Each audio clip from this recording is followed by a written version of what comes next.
नमो देव्यै महादेव्यै सिद्ध्यै शान्त्यै नमो नमः शुभायै देवसेनायै षष्ठीदेव्यै नमो नमः वरदायै पुत्रदायै धनदायै नमो नमः सुखदायै मोक्षदायै च षष्ठीदेव्यै नमो नमः शक्तिषष्ठीस्वरूपायै सिद्धायै च नमो नमः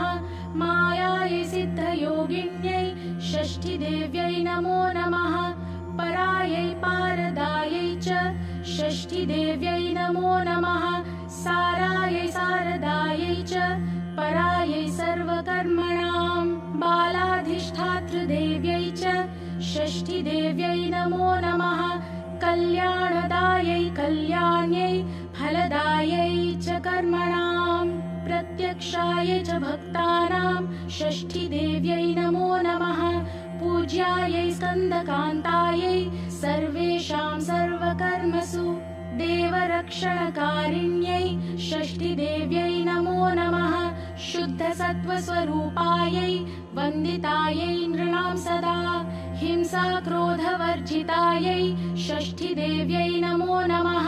धनं देहि प्रियां देहि पुत्रं देहि सुरेश्वरी धर्मं देहि यशो देहि षष्ठीदेव्यै नमो नमः भूमिं देहि प्रजां देहि देहि विद्यां सुपूजिते कल्याणं च जयं देहि षष्ठीदेव्यै नमो नमः इति देवीं च संस्तूय लेभे पुत्रं प्रियव्रतः यशस्विनं च राजेन्द्रं षष्ठीदेवी प्रसादतः षष्ठीस्तोत्रमिदं ब्रह्मण्य शृणोति च वत्सरम् अपुत्रो लभते पुत्रं वरं सुचिरजीविनं वर्षमेकं च या भक्त्या संयत्तेदं शृणोति च